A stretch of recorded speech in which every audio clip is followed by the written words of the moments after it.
السلام علیکم لسنرز، آئیے صالح عبد الکریم کی اس نئی کرائم کیس اسٹوری بڑی مچھلی کا دوسرا اور آخری حصہ سنتے ہیں۔ غلام مرتضیٰ تو دل سے یہی چاہتا تھا کہ غلام رسول کو صابرہ اور اس کے بیٹے سے دور رکھے۔ وہ اچھی طرح جانتا تھا کہ اس حویلی میں اس کے بیٹے کو نفرتوں کے سوا اور کچھ حاصل نہیں ہوگا اور صابرہ اس کی زندگی کو جہنم بنا کر رکھ دے گی، لیکن وہ ایک خاص حکمت عملی سے کام لے رہا تھا۔ وہ چاہتا تھا کہ یہ بات خود زہرہ اپنی زبان سے کہے کہ غلام رسول کی پرورش وہ خود کرنا چاہتی ہے اور اسے اپنی اس حکمت عملی میں کامیابی حاصل ہوئی۔ اس نوازش کے لیے میرا رواں رواں آپ کا احسان مند ہے باجی، اس نے بھرائی ہوئی آواز میں کہا۔ یہ سچ ہے کہ شمسا کے بعد اگر کوئی غلام رسول کی پرورش کر سکتا ہے تو وہ صرف آپ ہیں، لیکن میری ایک شرط ہوگی اور وہ یہ کہ مرحومہ کی زندگی میں جو رقم مرحومہ اور غلام رسول کے اخراجات کے لیے دیتا تھا وہی میں ہر ماہ آپ کو دیتا رہوں گا اور آپ کو یہ قبول بھی کرنی ہوگی۔ آپ جانتے ہیں بھائی صاحب کہ امیر مرحوم کے پاس اللہ کا دیا سب کچھ ہے اور ان کی موت کے بعد وہ سب میرے حصے میں ہے۔ مجھے کسی رقم کی ضرورت نہیں ہے۔ میں اگر نوکری کرتی ہوں تو صرف اپنے شوق اور وقت گزاری کے لیے، اس لیے رقم کی بات تو آپ رہنے ہی دی جائے۔ میرے پاس جو کچھ ہے اس کا تنہا وارث بھی غلام رسول ہی ہوگا۔ آخر کافی بحث و مباحثے کے بعد یہ طے پایا کہ جتنی رقم غلام مرتضیٰ پہلے دیا کرتا تھا اب وہ اسے آدھی دیا کرے گا۔ اس کے بعد سے زہرہ کی زندگی کا ایک دوسرا دور شروع ہو گیا۔ اس نے غلام رسول کو شہر کے ایک بہترین اسکول میں داخل کرا دیا۔ غلام رسول اکثر اپنی امی کو یاد کرتا تھا، لیکن زہرہ آہستہ آہستہ اسے اس بات کی عادت ڈال رہی تھی کہ وہ اپنی امی کے بارے میں کم سے کم سوچے۔ غلام رسول ایک ذہین بچہ تھا اور اس نے اسکول کی پڑھائی میں بھی بہت عمدہ کارکردگی کا مظاہرہ کیا۔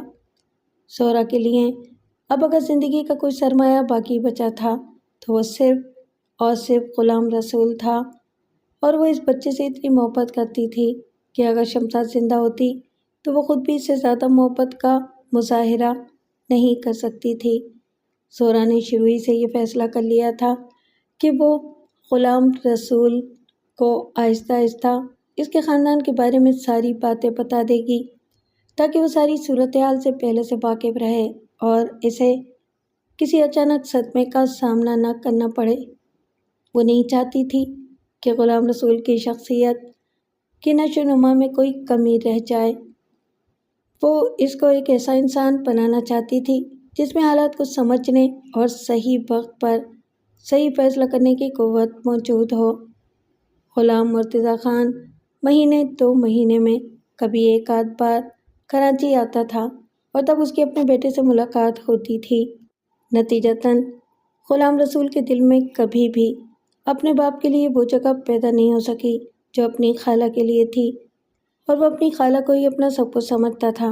اس میں کوئی شک نہیں کہ غلام مرتضیٰ نے اس کی جانب سے کوئی غفلت اور لاپرواہی نہیں برتی اور وہ اس کا پورے طور پر خیال رکھتا تھا، اس کے معاملات میں دلچسپی لیتا تھا، اس کی اسکول کی رپورٹیں دیکھتا تھا اور اس کے لیے دنیا بھر کی چیزیں اور تحفے تحائف لاتا تھا۔ لیکن ایک بچے کو صرف انہی چیزوں کی ضرورت تو نہیں ہوتی ہے۔ غلام رسول اپنے باپ کی قربت اور اس کی ذاتی ہمنشینی سے محروم تھا، لیکن اسے شاید اس محرومی کا احساس بھی نہیں تھا کیونکہ اس کی کمی اس کی خالہ پوری کر دیتی تھی۔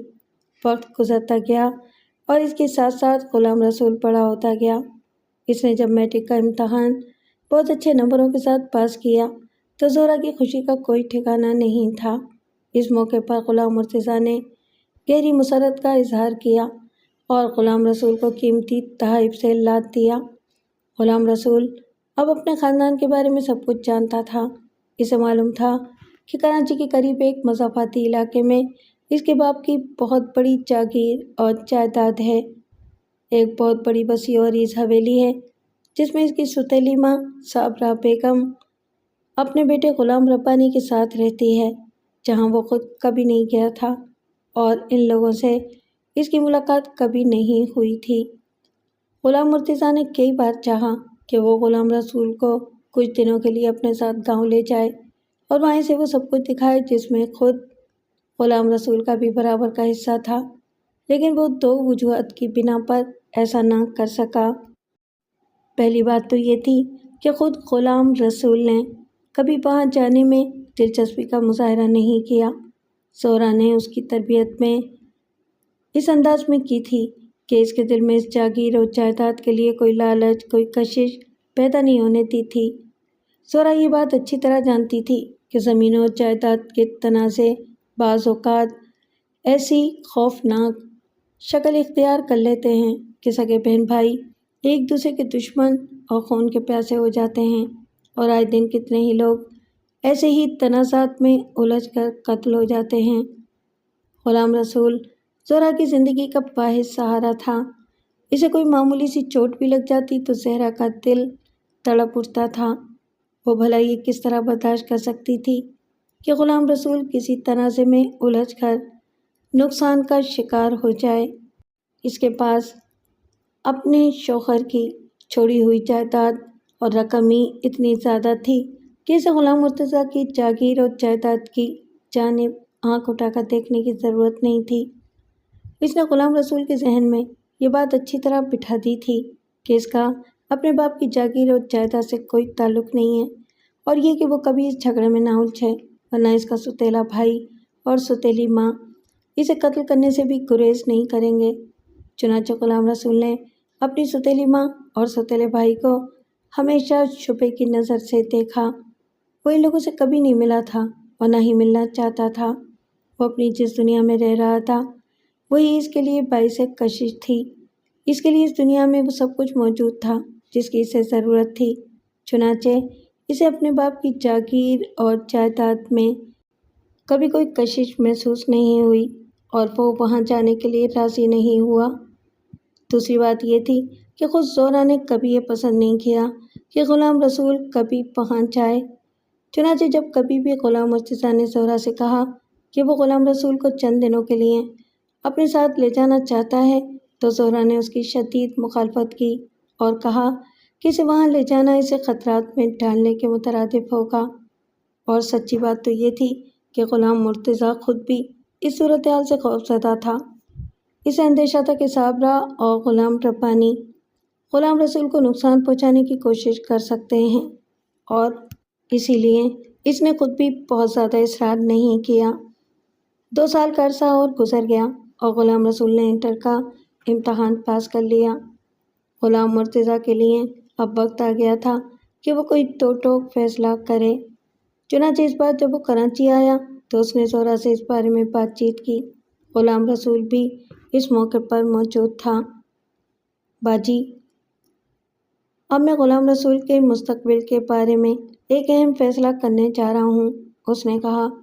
غلام رسول نے آج تک اس زمین پر قدم نہیں رکھا ہے جس پر اس کا برابر کا حق ہے، اور اب وقت آ گیا ہے کہ وہ اپنے اس حق سے عملی طور پر استفادے کے لیے تیار ہو جائے۔ میں اب اپنا وصیت نامہ تیار کرنے جا رہا ہوں جس کی روح سے میرے دونوں بیٹے میرے ترکے کے برابر وارث ہوں گے۔ بھائی صاحب، غلام ربانی کی طرح غلام رسول بھی آپ کی اولاد ہے اور آپ کو اس کے بارے میں فیصلہ کرنے کا پورا اختیار حاصل ہے، زہرا نے کہا۔ لیکن میں آپ سے اس سلسلے میں بارہا کہہ چکی ہوں کہ غلام رسول کو اس جھگڑے میں مت الجھائیے۔ آپ کے خاندان کا جو قدیم طریقہ چلا آ رہا ہے کہ بڑا بیٹا ہی باپ کی ساری جاگیر اور جائیداد کا وارث ہوتا ہے، اسے اسی طرح چلنے دیجیے۔ غلام رسول جاگیردارانہ طور طریقوں سے واقف نہیں ہے اور وہ ان لوگوں کے ساتھ جھگڑے میں الجھ کر صرف نقصان ہی اٹھائے گا۔ آپ خود بھی اچھی طرح جانتے ہیں کہ وہ لوگ اس بات کے لیے کبھی راضی نہیں ہوں گے کہ غلام رسول کو بھی اس کا حصہ ملے، اور غلام رسول کو ان کی بھرپور مخالفت کا سامنا کرنا پڑے گا۔ اس لیے میں آپ کی بات سمجھ رہا ہوں باجی، غلام مرتضیٰ نے سنجیدگی سے کہا، لیکن ابھی قانون اتنا کمزور نہیں ہے کہ ایک حقدار کو اس کا حق نہ دلا سکے۔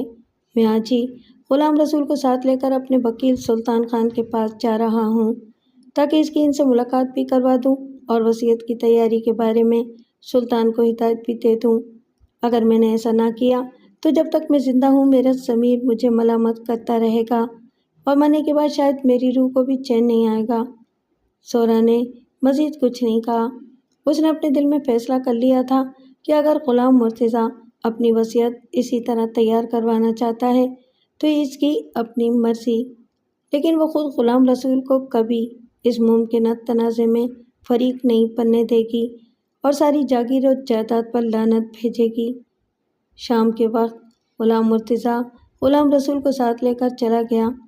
دونوں باپ بیٹے رات گئے واپس آئے اور دونوں طرح طرح کے سامان اور اشیاء کے پیکٹوں سے لدے پھدے تھے۔ غلام مرتضیٰ نے آج اپنے بیٹے کو خوب شاپنگ کروائی تھی۔ غلام مرتضیٰ اسی رات واپس چلا گیا کیونکہ اسے کچھ اہم کام نمٹانے تھے۔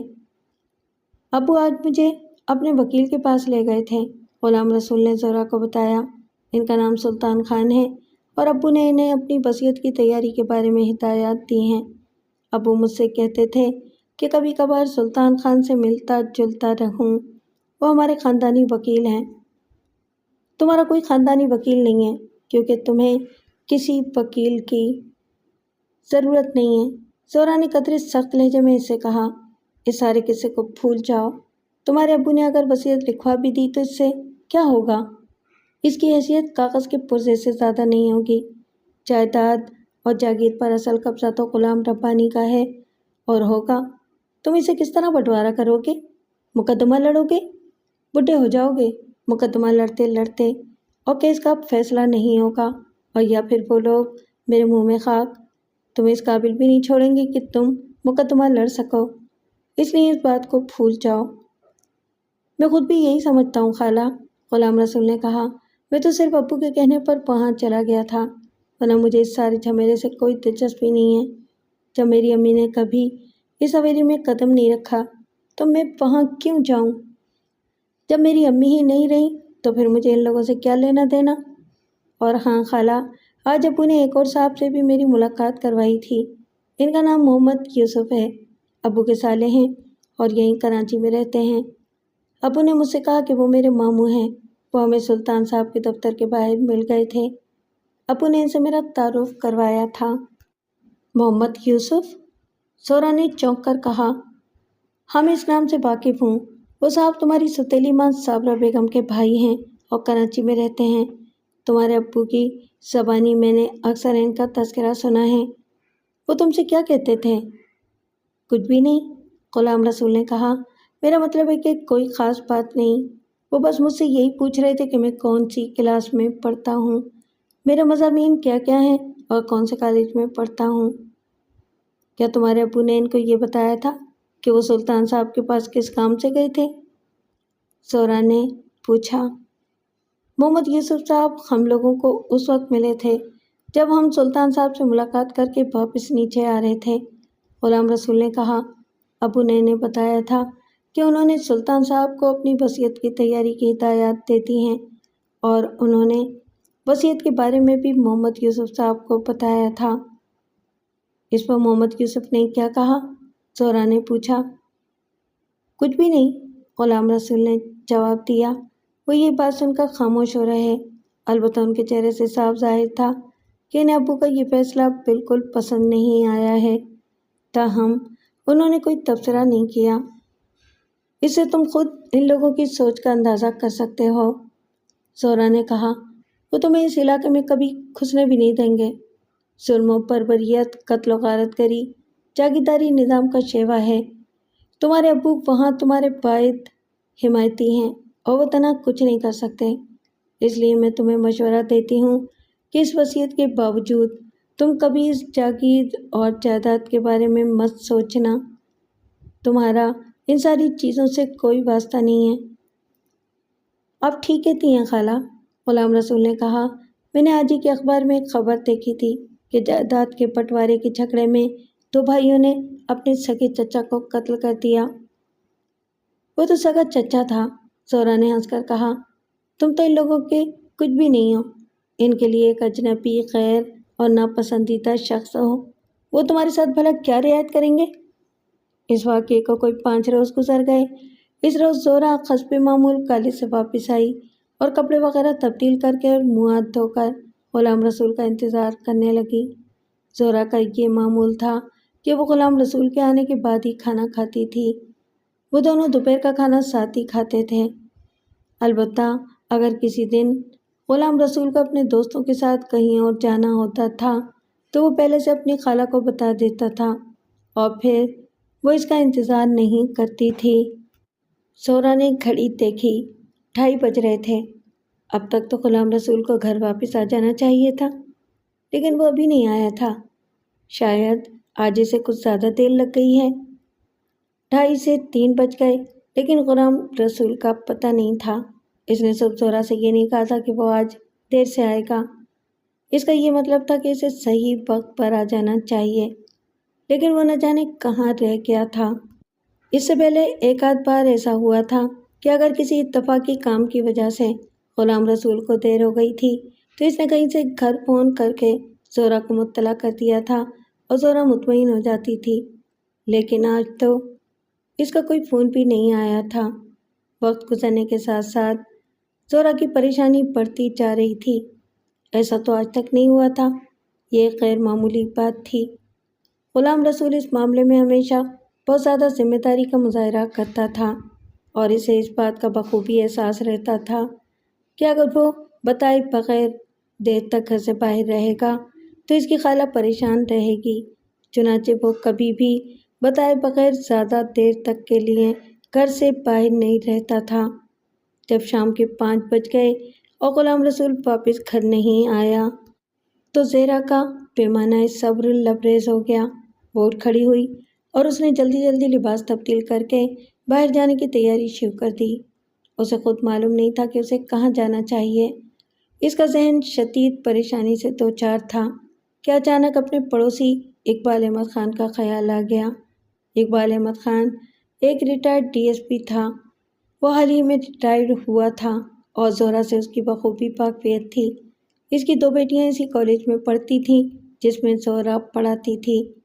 وہ سارا گھرانہ زہرا کی بہت زیادہ عزت کرتا تھا۔ زہرا نے سوچا کہ اس موقع پر کسی مرد کی مدد کی ضرورت ہے جو غلام رسول کی تلاش میں اس کا ساتھ دے سکے، اور اقبال احمد خان سے بہتر اور کوئی آدمی ہو نہیں سکتا تھا۔ وہ فوراً اقبال احمد کے گھر پہنچی اور اقبال احمد کی بیٹیوں نے بڑی عزت و تکریم کے ساتھ اندر بلایا۔ پریشان حال زہرا نے اقبال احمد خان سے بات کی اور اسے غلام رسول کے بارے میں بتایا۔ آپ پریشان نہ ہوں بیگم حمید، اقبال احمد خان نے نرمی سے کہا۔ ہو سکتا ہے کہ وہ دوست ہمیں کہیں رک گیا ہو یا کوئی ایسی وجہ ہو گئی ہو کہ اسے مجبوراً رک جانا پڑا ہو۔ نہیں اقبال صاحب، زہرا نے کہا، ایسا ممکن نہیں ہے۔ غلام رسول ایسا کبھی نہیں کرے گا۔ مجھے خدشہ ہے کہ اس کے ساتھ کوئی حادثہ پیش آ گیا ہے۔ پلیز مجھے آپ کی مدد کی ضرورت ہے۔ میں ہر خدمت کے لیے حاضر ہوں، اقبال احمد خان نے آمادگی کے ساتھ کہا۔ آپ فکر نہ کیجیے، میں ابھی معلوم کرتا ہوں۔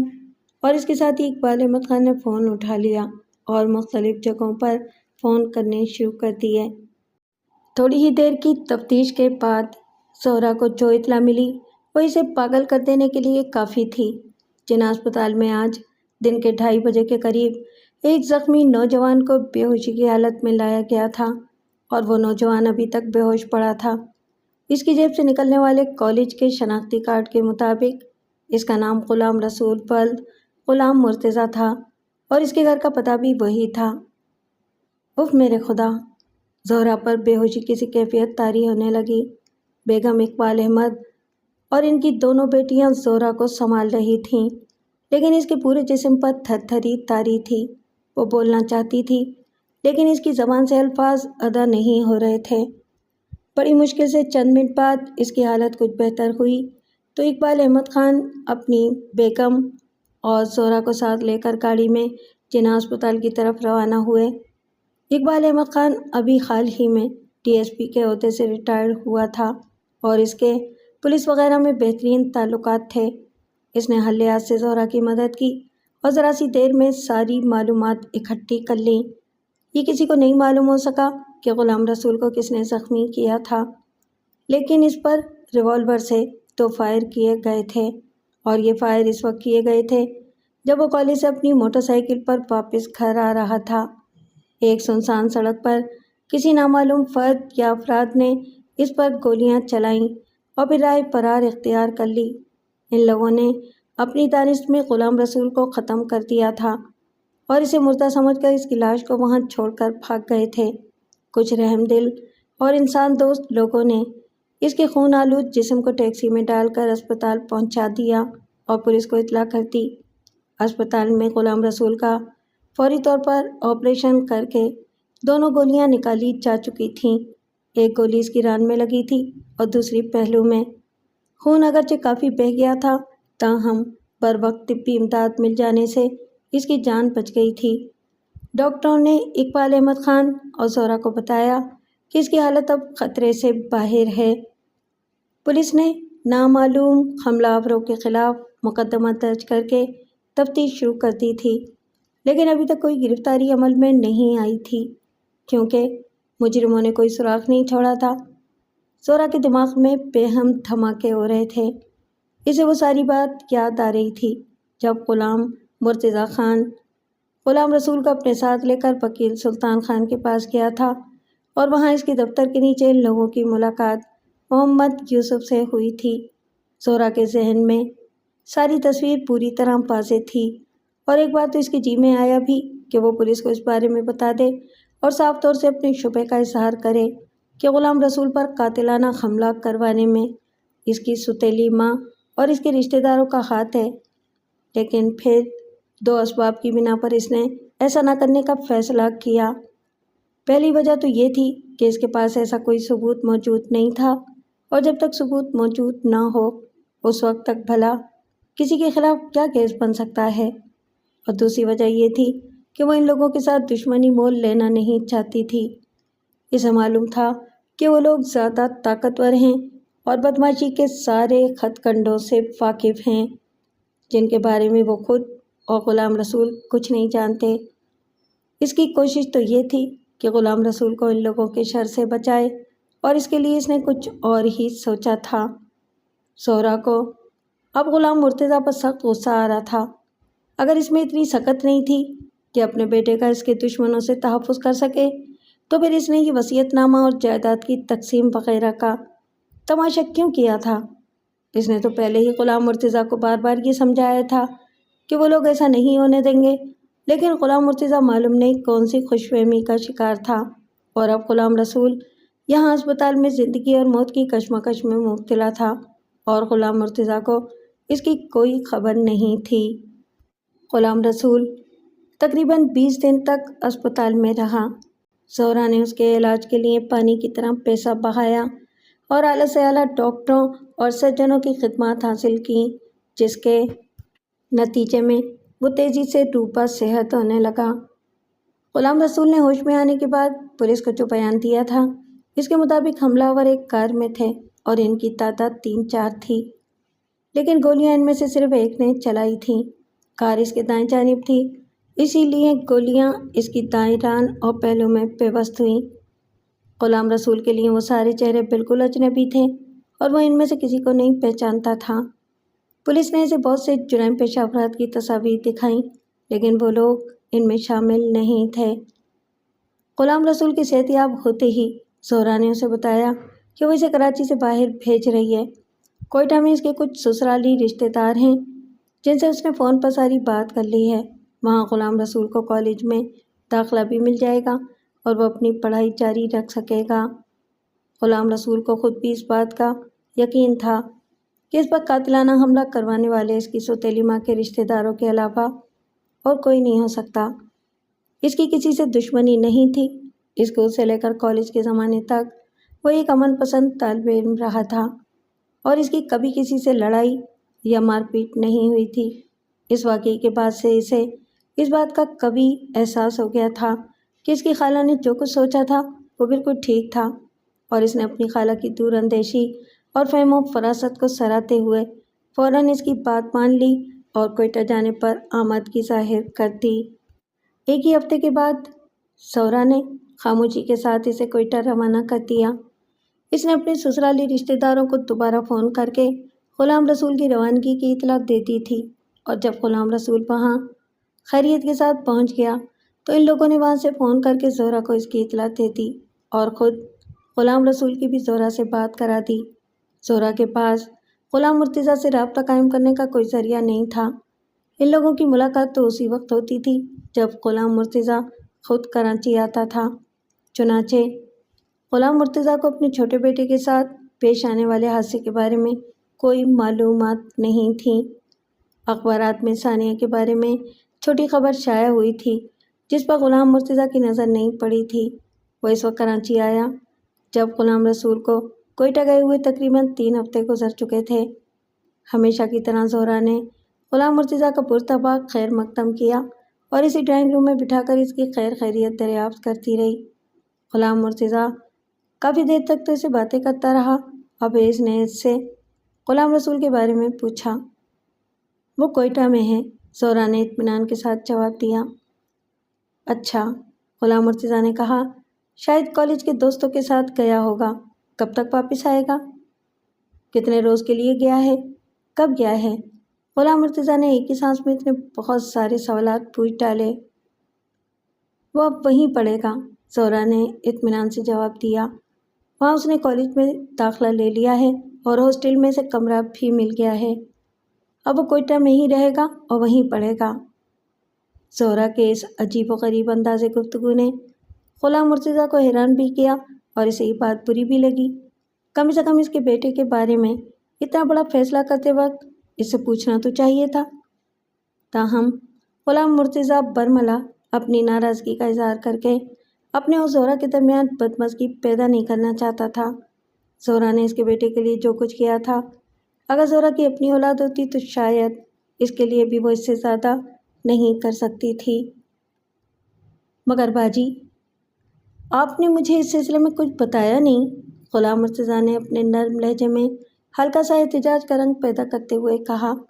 پچھلی بار جب میں آیا تھا تو اس وقت ایسی کوئی بات زیر غور نہ تھی۔ بات یہ ہے بھائی صاحب کہ یہ فیصلہ ہمیں یعنی مجھے اور غلام رسول کو اچانک کرنا پڑا، زہرا نے نرمی سے کہا۔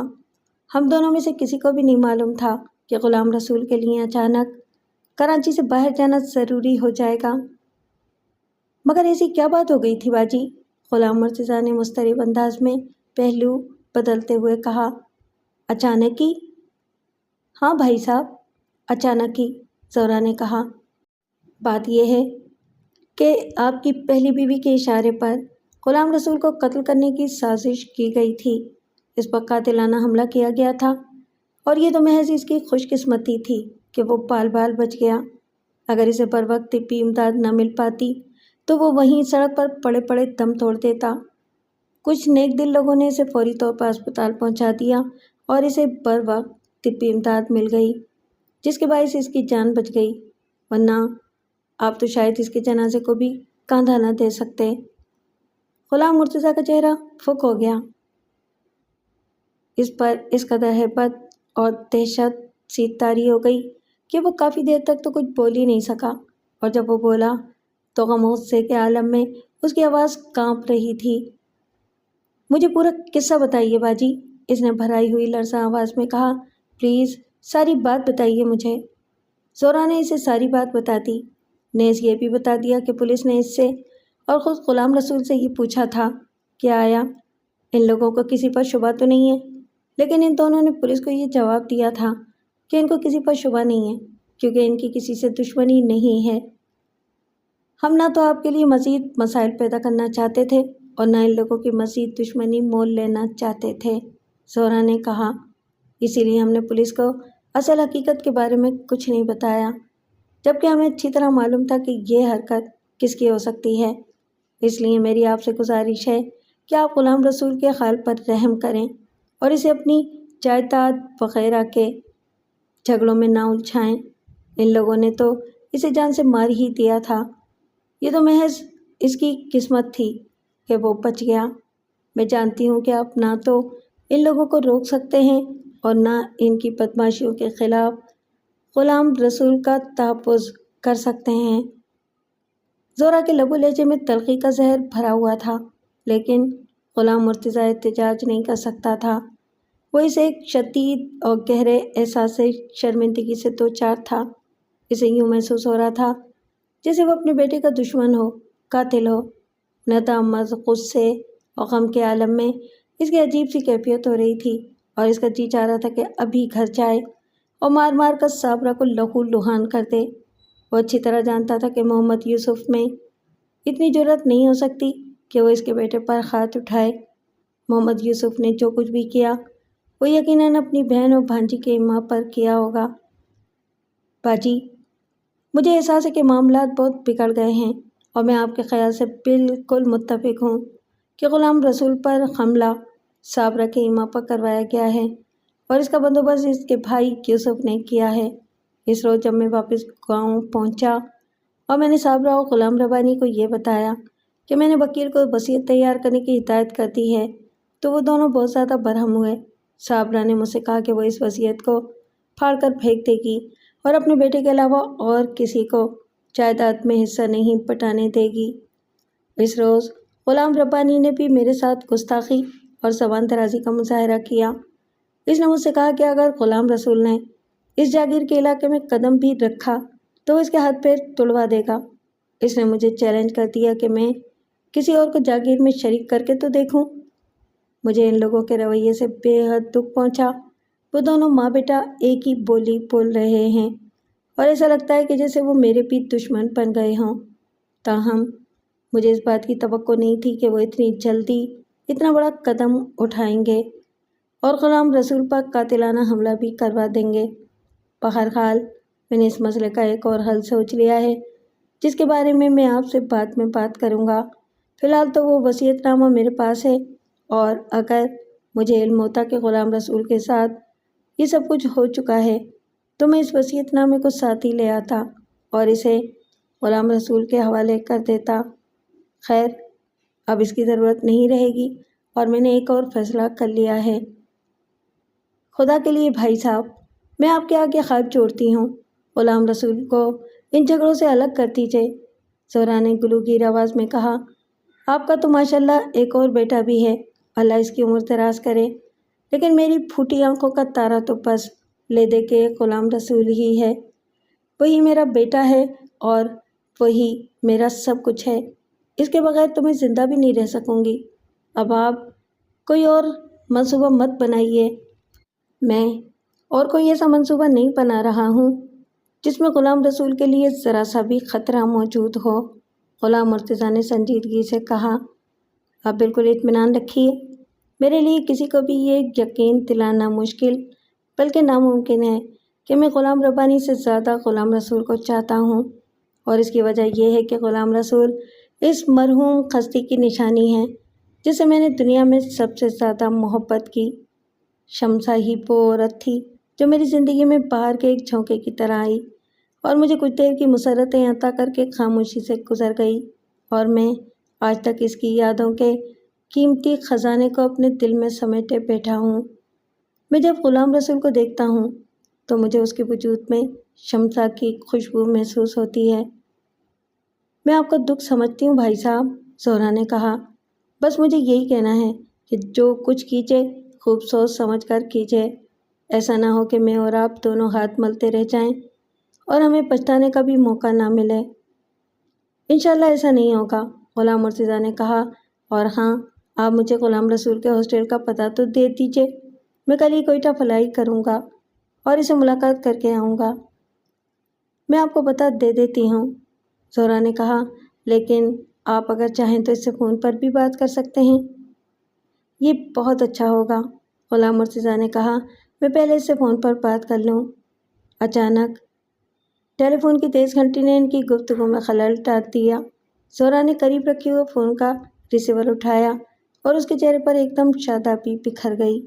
کوئٹہ سے غلام رسول بول رہا تھا۔ غلام رسول اپنی خیریت کی اطلاع دے رہا تھا اور زہرا سے اس کے حال چال پوچھ رہا تھا۔ زہرا نے اسے بتایا کہ اس کے والد بھی اس وقت یہاں موجود ہیں اور اس سے بات کرنا چاہتے ہیں۔ ٹھیک ہے، بات کرا دیجیے، غلام رسول نے کہا۔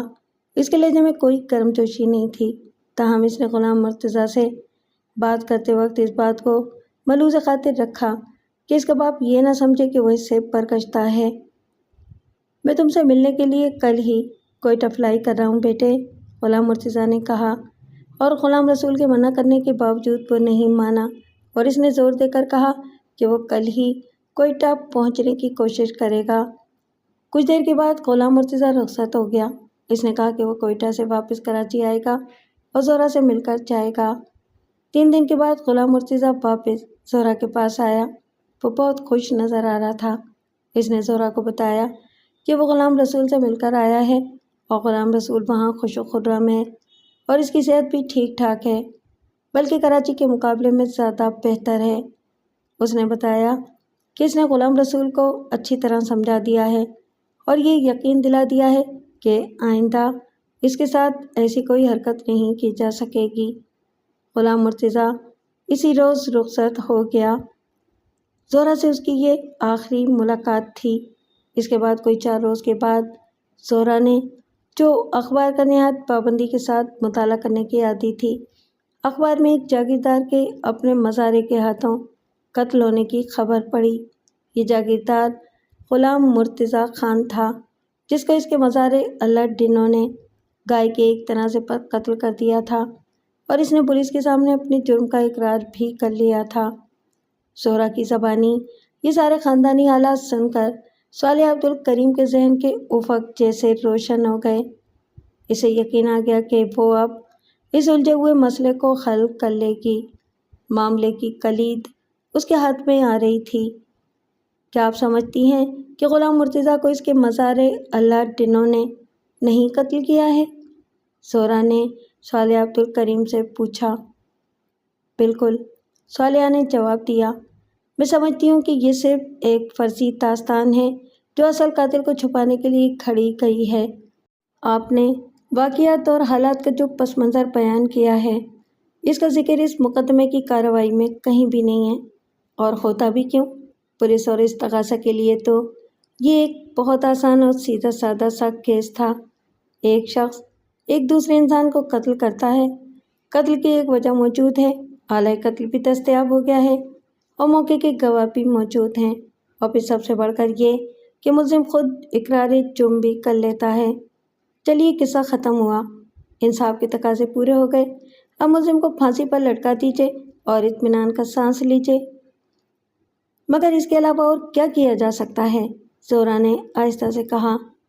کیس تو واقعی صاف معلوم ہوتا ہے، پولیس اور عدالت اس کے علاوہ اور کیا کر سکتے تھے؟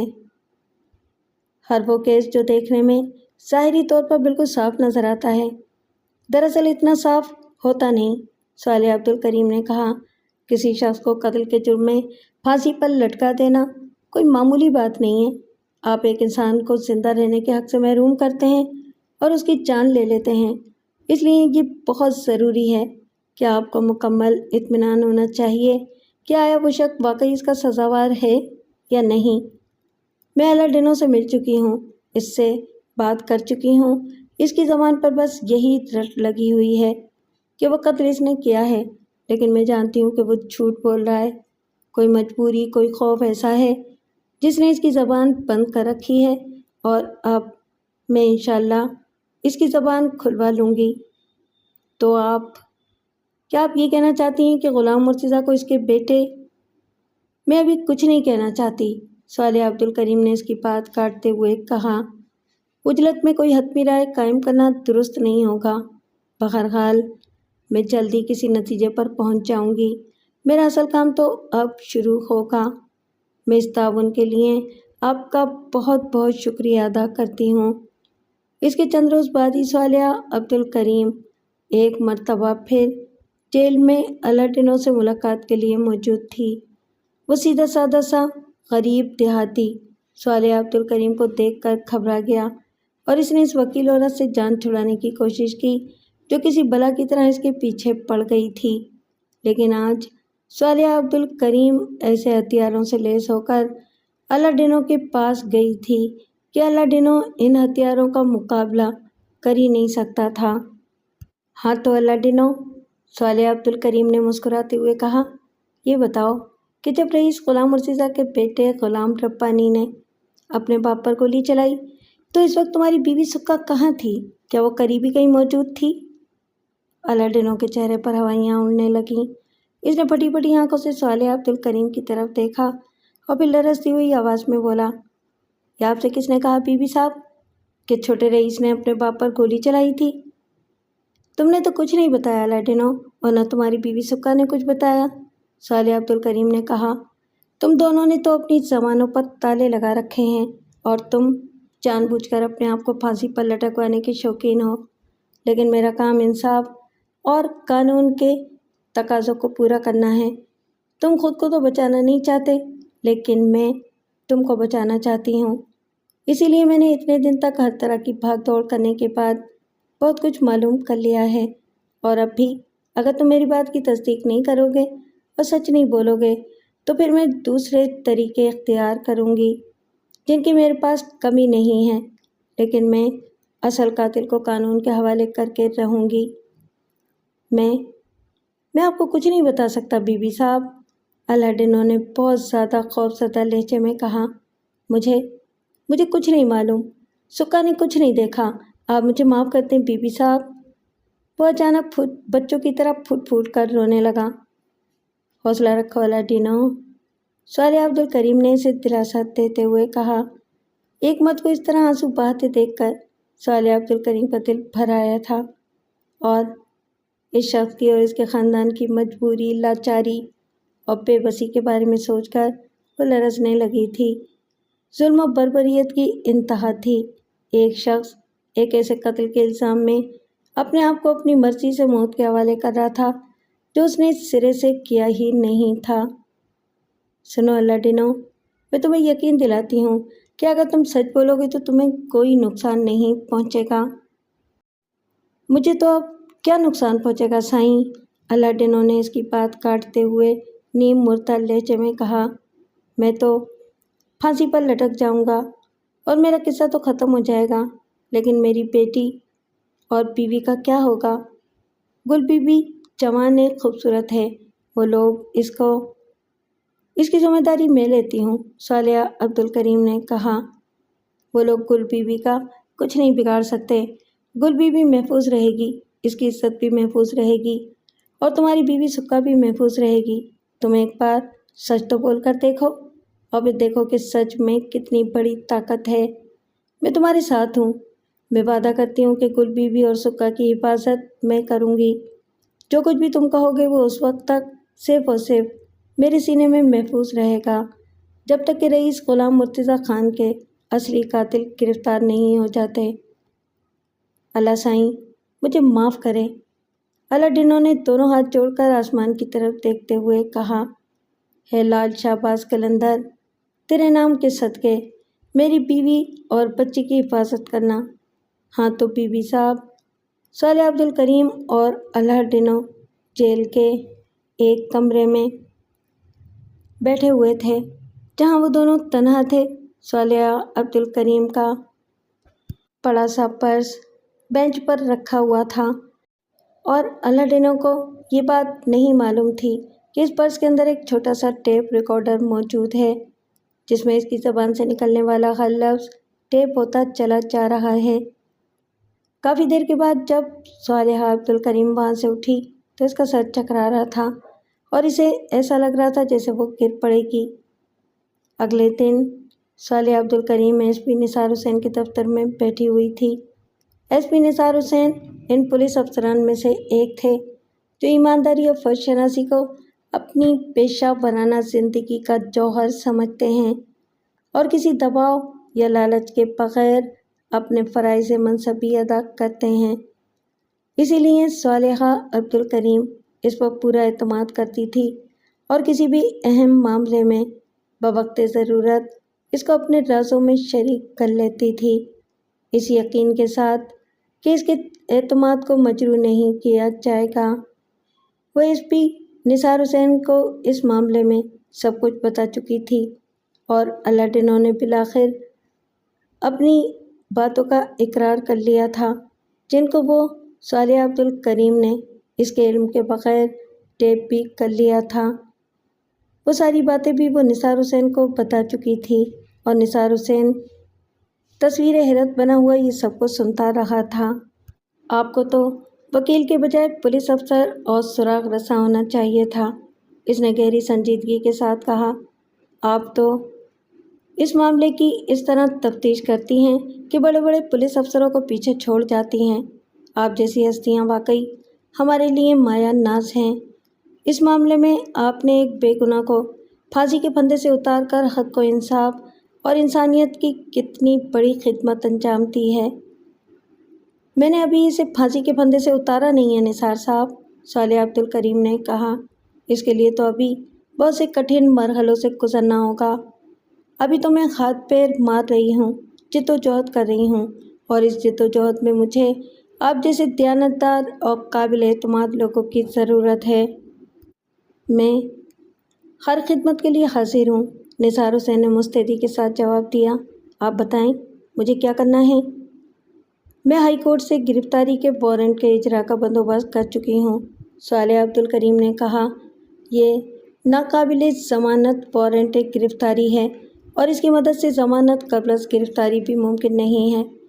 پولیس افسر جب رئیس غلام مرتضیٰ خان مرحوم کے گاؤں میں پہنچی اور رئیس کے دروازے پر پولیس کی گاڑیاں رکیں تو سارے گاؤں میں کھلبلی مچ گئی۔ وہ تمام لوگ جو اس وقت گاؤں میں موجود تھے گھبرا گھبرا کر اپنے گھروں سے نکلے اور رئیس کی حویلی کے سامنے اکٹھا ہونے لگے۔ ہر طرف ایک شور مچ گیا۔ تماشا دیکھنے والوں میں سکھاں اور اس کی بیٹی گل بی بی بھی شامل تھیں۔ سکھاں کا دل خوشی سے بے قابو ہوا جا رہا تھا، لیکن وہ پوری کوشش کر رہی تھی کہ اس کے چہرے سے اس خوشی کا اظہار نہ ہونے پائے۔ اس کے ساتھ قادر خان بھی موجود تھا اور دونوں معنی خیز نظروں سے ایک دوسرے کو دیکھ رہے تھے، مگر خاموش تھے۔ دونوں کے دل خوشی سے معمور تھے، لیکن سکھاں کی حالت ان دونوں سے مختلف تھی۔ اس کا دل پوری طرح دھڑک رہا تھا۔ یہ سب کچھ کیا ہو رہا تھا؟ کیوں ہو رہا تھا؟ کیسے ہو رہا تھا؟ ایسا تو نہیں ہو سکتا تھا۔ کم سے کم اسے اس بات کا یقین نہیں تھا کہ ایسا ہو سکے گا، لیکن اب اس کی آنکھوں کے سامنے جو کچھ ہو رہا تھا اس پر اسے یقین نہیں آ رہا تھا۔ رئیس غلام ربانی آپے سے باہر تھا اور وہ دیوانوں کی طرح چیخ رہا تھا اور پولیس کو برا بھلا کہہ رہا تھا، لیکن اسے نرمی کے ساتھ یہ بات سمجھا دی گئی کہ اگر اس نے قانون کے ساتھ تعاون کرنے سے انکار کیا اور کوئی مزاحمت کی تو اس کا سختی کے ساتھ جواب دیا جائے گا اور اس کا نتیجہ اس کے حق میں اچھا نہیں ہوگا۔ پولیس جب اپنی کارروائی کی تکمیل کے بعد گاؤں سے رخصت ہوئی تو وہ سکھاں کو بھی اپنے ساتھ لے گئی۔ گل بی بی اور قادر خان کے لیے یہ چیز قطعی غیر متوقع تھی اور وہ دونوں سخت پریشان اور خوفزدہ ہو گئے۔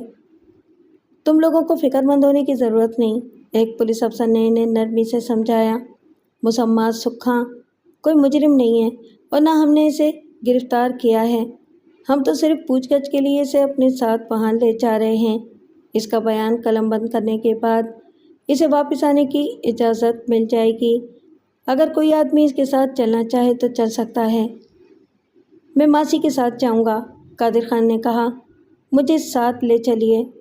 ٹھیک ہے، پولیس افسر نے کہا، تم چل سکتے ہو، اور قادر خان بھی لوگوں کے ساتھ روانہ ہو گیا۔ اس قافلے کے گاؤں سے روانہ ہونے کے بعد پورے گاؤں کی فضا ہی بدل گئی۔ یہاں آج وہ ہوا تھا جو اس سے پہلے کبھی نہیں ہوا تھا، اور گاؤں کے لوگوں نے تو کبھی اس کے بارے میں سوچا بھی نہیں تھا۔ رئیس کی حویلی اور پولیس، ناممکن۔ رئیس کا منشی عبدالحکیم اور بڑئی عبدالوہاب بھی ان لوگوں میں شامل تھے جنہوں نے اپنی آنکھوں سے یہ سارا منظر دیکھا تھا، اور ان دونوں کے چہروں پر ہوائیاں اڑ رہی تھیں۔ دونوں بہت زیادہ پریشان نظر آ رہے تھے۔ بڑئی عبدالوہاب دوسرے گاؤں جانے کی تیاری کر رہا تھا اور منشی عبدالحکیم شہر جانے کی تیاری کر رہا تھا تاکہ محمد یوسف کو ان سارے واقعات کی اطلاعات دے سکیں۔ گاؤں میں وحشت اور سراسیمگی کی فضا تھی اور لوگ سہمے ہوئے تھے، لیکن وہ دل میں خوش بھی تھے، حیران بھی تھے اور مضطرب بھی۔ سکھاں پولیس اسٹیشن کے کمرے میں بیٹھی ہوئی تھی۔